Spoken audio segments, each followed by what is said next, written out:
We were thinking about Nizam Khan this week as rather on six than Anakom. How did you feel that experiment went last week? And did you bring him in for, who's the captain? Sorry. Alright. Yeah. No, so it wasn't so much what Cameron got wrong or right. It was more just that combination of having Ludwig up on flank, and this week having Johannes back, who covers that role as well. I just felt it was, better for Ludwig to go to lock, and then that loose forward combination. I mean, as I said, there was nothing. I don't think that's the last time Cameron will ever play six. He will play six again, and I'm sure maybe the combination will be different and the picture will look a little bit different. But it's also in hindsight, you lose that game and people think that it didn't work. If we'd won that game, people would have said it was fine. So it wasn't so much about what he did or didn't do. It was the fact that Johannes is back, covers 7 and 4. If he goes to 7, then Ludwig doesn't need to be at 7 because he calls the lineouts. And then Ludwig can play lock.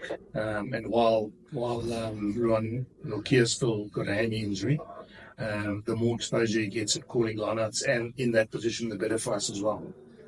And then in terms of the captaincy, yes, the communication with the referee and the likes, we were a bit outgunned there. Yeah, that'll probably help with having Nizam. He's a bit older, but he's a captain. He's a bit wiser as well.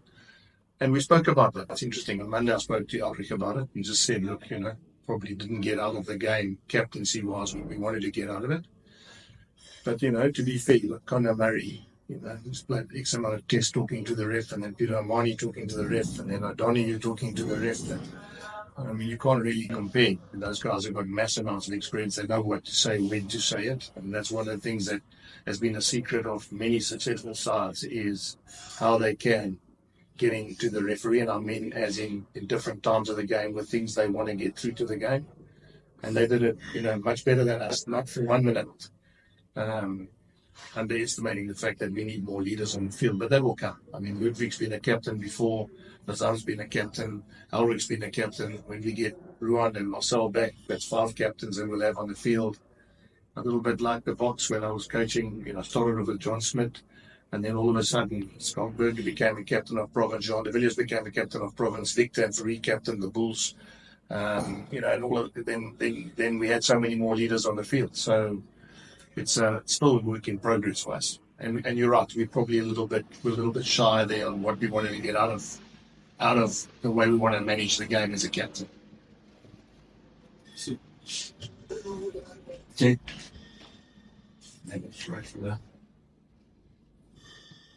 How do you feel about your 10? And by that I mean, do you feel you get exactly sort of like for like whenever you have a situation like this weekend? Well, so to be fair, I mean, Goosen, there isn't like for like with him. He's obviously a guy who's played 13 for a French top club and won the top league. He's played fullback. There are not many flowers. I mean, maybe Damien would be the equivalent in another franchise that could go from 10, 15, 13, 12, I suppose like Goosen can. And so it's very difficult to find that kind of guy to back up. But Chris has got his own strengths. He's calm, he understands, he studies the game, he's a good student of the game. He gets, him and Harold get on really well, talking about off and on the field. So there's a little bit of something there that also works for us. But Yaku, he's only been with us for a year. We've been together now for 4 seasons. He's basically been half a season with us. So he's still not where we want him to be. It's not his fault. I've spoken to him. We'll have enough depth and enough variation. One of the things that we want to try and get to, especially at 10, is that can cover more than one position. What I find is when you've got a guy that can play 2 different positions on your bench, you don't always have to take your 10 off. And if you look at the teams like Mani doesn't come off, they've done well in URC. Owen Farrell doesn't come off for England. There's logic in it that the good sides leave their 10 there to play as much time at 10 as possible. And the guys on the bench can either play 10 or they can play another position. Like Daniel McKenzie can come on at 10 if they need him to, or if he has to go to fullback, he can play fullback. While Mahanga stays at 10. Guys like Dan Carter didn't move. I mean, I know he played a few games at 12, but generally didn't take him off when they let him finish his games at 10. So We're not there yet. I mean, that's something we will be working on, is making sure that we have enough depth at 10, and as I said, some 10 that can play different positions as well, which gives us balance to our 23. Obviously, these guys' result last weekend was a surprise, I imagine, for most South Africans. You guys played different games to the Stormers. What is it that you saw that could make them a threat for you guys this week? I mean, look, they're not. I mean, I think, to be fair, I think people are surprised because they won in Cape Town, and sides haven't generally gone there and won, because it's been a tough place to win for any team. And credit to them, they played well. They probably deserved that win. But if you look at their results, I mean, they're all very close. It's not like people can blow them away. Even we spoke to Munster afterwards, and I remember the Munster game. It was a real dogfight for a long period of time before Munster, finished off the game and won it. They're very, they stay in the fight, and they, as I said, they've been competitive. I think they've been the top. I get them under correction, but I think they've been the top Welsh team the last 3 seasons. Anyway, I think they finished top. Is it right? Finished top of their conference. So I mean, consistently they have been the one team that have been the toughest to play against in all 3 years. Coach, how does the mood be in the camp since Saturday's game? Did you get the reaction that you were wanting? Because I'm sure, the boys aren't used to losing at practice as well. So did you get the reaction that you were wanting to see from the team? The answer to that is, I'll tell you tomorrow when the final whistle comes. That's the answer. And the reaction is irrelevant. People will be down in the change room. They'll, obviously don't like losing, but the reaction is not important. The reaction is what happens in 80 minutes tomorrow. That for me is the measurement of where we are as a group. So I can only answer that once I see what sort of reaction they have come the final whistle. And I think you've spoken a lot about youngest Christian, the addition not being able to use him because of injury, now is finally back. How big of a boost is that?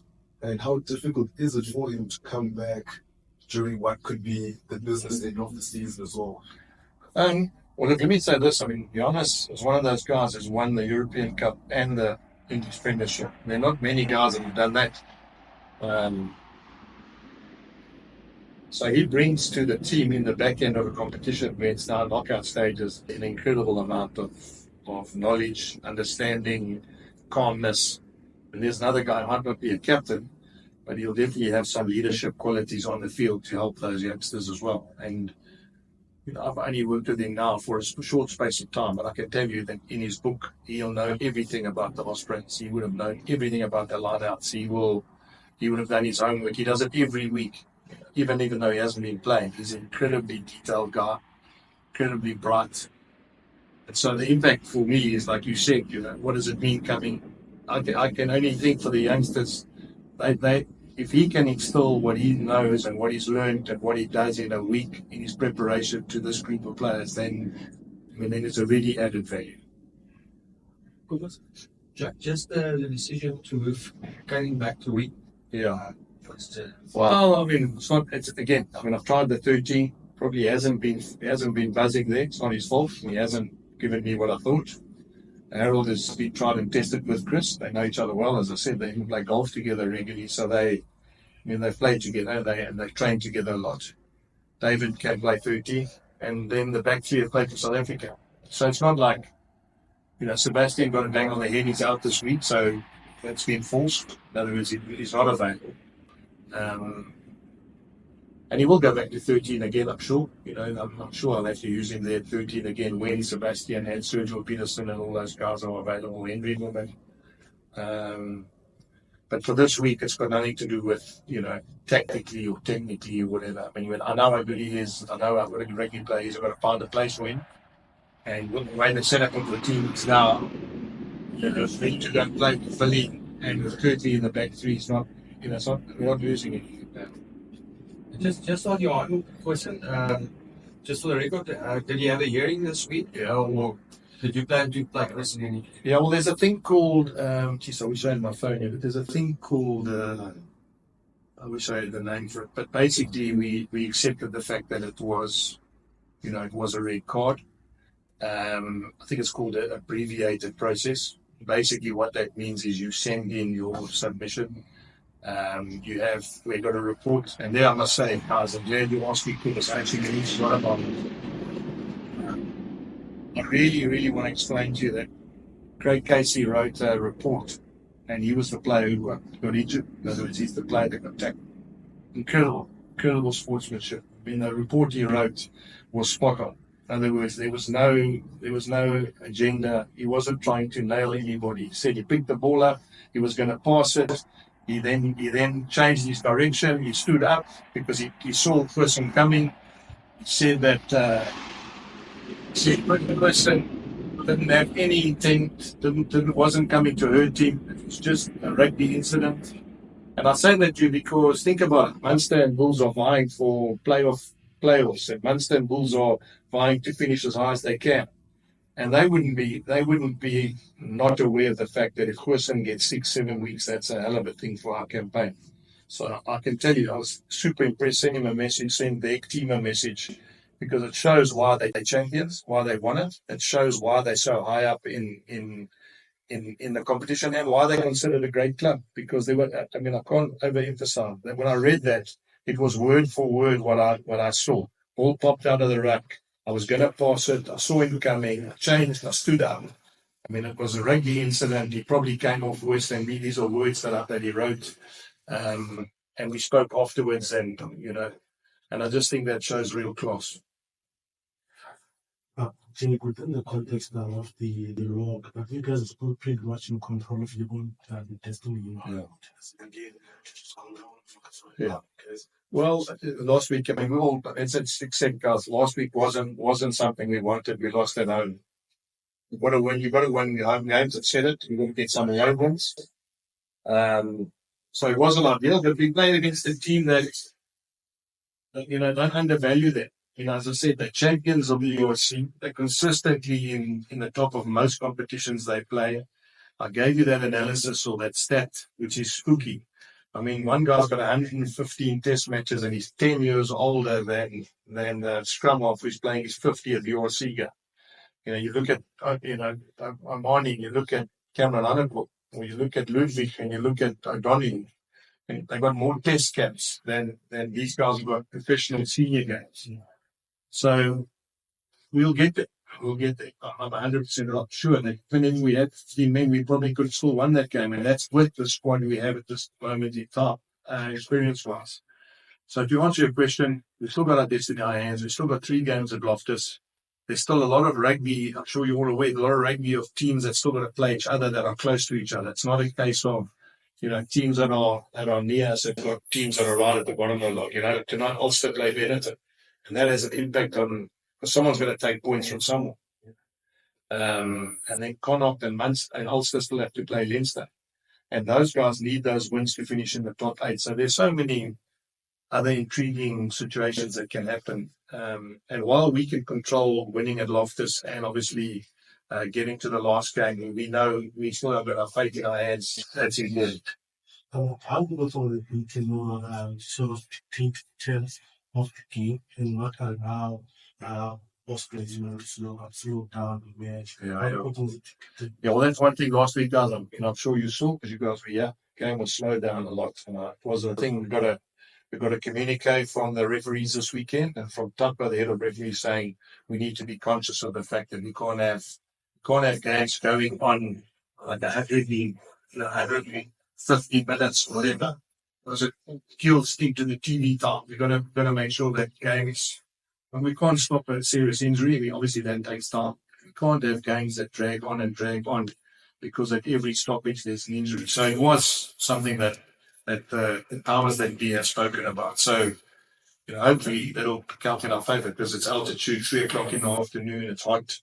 It's something that it's no different. It's not like it's a hidden tactic. When we go and play in Europe and it's freezing cold and it's raining and the wind blows one way out in Connacht and you can't get out of your corner, I mean, that's the reality, So we've got to use our advantage, which is altitude, heat, soccer field, Sundowns playing tonight, so that field will be like a football field tomorrow. That suits us because that's the kind of rugby we want to play. Jack, we spoke a bit about asking a bit naive in captaincy. Yes. But looking at it as well, Alrich's stats last week were exceptional. I mean, he literally led from the front, the top dominant carries and also tackles. Yeah, it's funny, Brennan. He actually, I get the feeling he wants to be captain. And I mean that in a nice way. Sometimes you get kids that they sit in a class and they ask who wants to be class captain. You get some kids who, and I think he actually quite enjoys it. It's not like one of those things where if you make him the captain, then he doesn't do the other stuff. And I noticed that too with it. In other words, it wasn't in all the games that he's played and being the captain, he's actually been up front with a lot of things. So it's going to make us better. It is going to make us better if he wants to captain and that means that even if he isn't captain and he feels as though he can add value, it's going to make us so much better. So you're right. You're spot on. Remember, Jean de Villiers was the same. Jean used to ask me every time I announced the Bob team, and I said, John's the captain. He used to say, and I'm the vice captain. So he used to pick himself. Jack, just also Leo Kellen had quite a bit to say last week about squads, etc. Yes. And coming back to that debate a bit, I mean, the way they've done it now, they could lose their top spot tonight or this weekend. Correct. Because lost over etc. And it just shows you the perils of how this good manage players and stuff. But, again, Brennan, I mean, I said to him, I went to see him, and in fact, he came to the hotel after the game and chatted, and I asked him, what did you do differently this year to last year? I mean, last year you won nothing, and I mean, as in, you won so many games and ended up the campaign losing to La Rochelle and you lost to Munster in the semi-finals. So if you think about it, a 95% win rate last year in terms of weekly success, but they ended up winning no trophy. So I just asked him, how are you going to do it? What are you going to do differently? I mean, you can think about it. It's got Toulouse, still going to get through Toulouse. I know they've got Northampton, but I mean, Toulouse are a strong team in terms of championships that they've won. They too are managing their squad to win another championship. So you look at Munster won it 4 times, Toulouse won it 5 times. 2 biggest clubs in Europe, they could play each other in the final. Then, then they might not finish first, which means they might have to play away in a semi-final again, or of URC. And that just shows you, and again I say that because even their squad with incredible talent, with all the experience they have, are still trying to find a way in which they can juggle properly to make sure they get the best success in both. And I think what I appreciated about what Leo said was it is difficult. And I mean, I'm repeating myself, but if it's difficult for a guy with 32 internationals and guys that are coming from overseas that he's bought, you can imagine how difficult it is for a team still trying to find its feet in this comp, and also trying to find its feet with a really, really inexperienced group of players still. So he was spot on. I mean, he summed it up for everybody. I think that don't underestimate how tough it is to actually get everything right. And the margins are so small. Let's be fair, Brennan. Margins are, you can get one right or both wrong, or you could get both right, and then all of a sudden you've got the secret to success.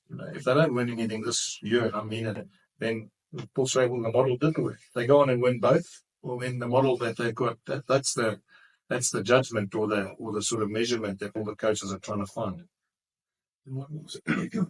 Ospreys won their last 2 games in South Africa. Munster also their last 2 games in South Africa. Yeah. I suppose in a way that there is a bit of a that's what I'm looking for. Responsibility on you guys' side to make it difficult again for these, because that's something I think all South African franchises, you don't want it to become easy to win. Well, I think what we really want is we want all the South African sides to start beating teams when teams come here as well. What we can't have is, and I'm not talking about this year, but what's happened in the past is teams have come here and beaten like the Lions, or they've come here and beaten the Sharks this year. That doesn't help the pecking order, because what it does is they get away wins, and we know how tough it is to get away wins. So, but Brendan, there's so many now. 4 rounds left, and I mean, I'm so so not confused, but I'm so aware of all the permutations that can happen. We win 4 games with bonus points, come first. We could end up winning 4 without bonus points and come 6th. So. I'm not sure on that stat, but what I'm trying to say there's so many things that can happen. This team wins, that one doesn't win, that one, that one's got to play a game. I mean, you look at, for argument's sake, Connacht have to play Leinster the last round a week after European Cup rugby. Is that a good or bad thing for Connacht? Is it a good or bad thing for Leinster? What happens if Connacht need to win that to be alive? You know, there's so many things. Stormers, Lions last weekend. Yeah, exactly. I mean, that's before I even talk about the Bulls. But there's so many permutations that could happen. The Lions could have to win in Cape Town to stay alive in the competition. So, but again, isn't that wonderful competition? I mean, that's what you want. You want the last weekend to go down to where teams can either stay alive or they're out.